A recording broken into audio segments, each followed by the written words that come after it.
Well, the State Board of Education is hosting 11 of these community conversations all across the state. Amarillo was chosen to be one of those sites.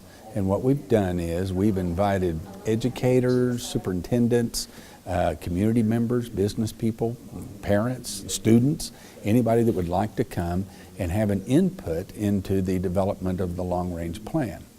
The long-range plan is a document, I guess, more than anything, that we intend to put together that will give us a vision for Texas public education, K through 12, between now and the year 2030. The last one was done in 2000, and it expired in 2006. So part of the process, actually the State Board of Education appointed an ad hoc committee. It was myself and about 6 other members, and we began to look at the fact that, of course, there hadn't been a long-range plan, and we are delegated that responsibility by the Texas legislature. We were able to find funding initially through the Meadows Foundation, which is an educational foundation, and they allowed us to hire a consultant, the Boston Consulting Group, to help us design this process, how to go about doing it. We will take the input from these community conversations.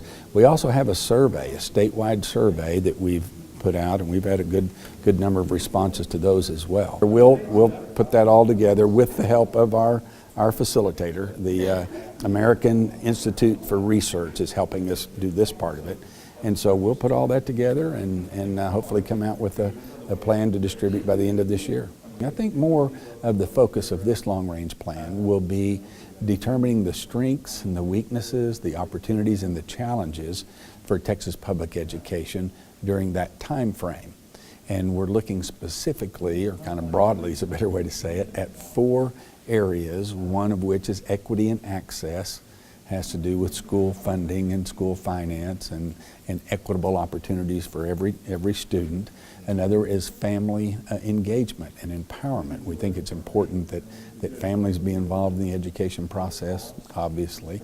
Another is teacher recruitment and retention.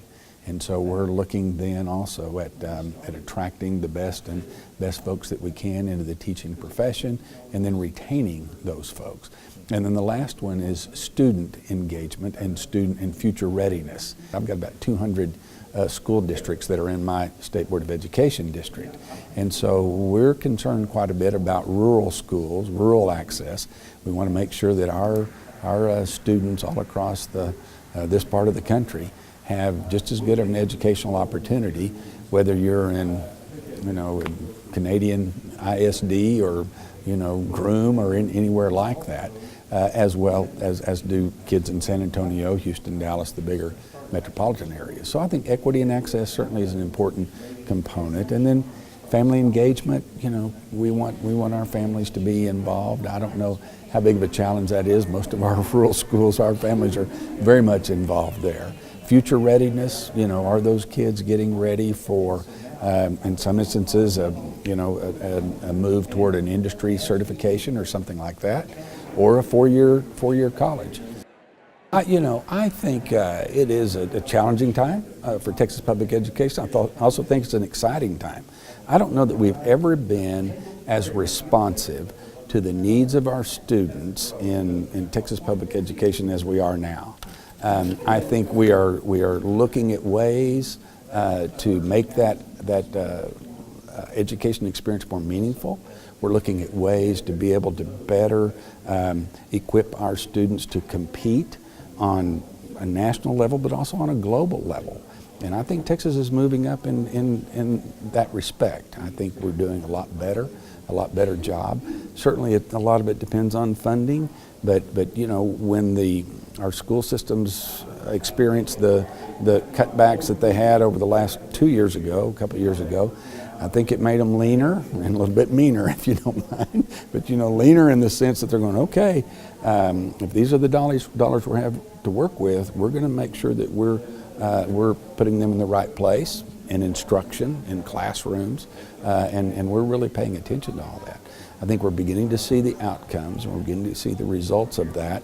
I think our STAR testing system, while it was a challenge for parents to receive, I think it has a deeper rigor. It has a greater ability to test students all across the spectrum.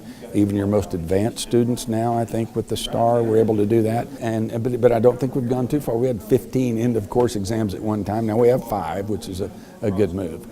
So I think we're seeing a lot of things being implemented in public education in Texas that is moving us forward. And so I'm excited about it, yeah.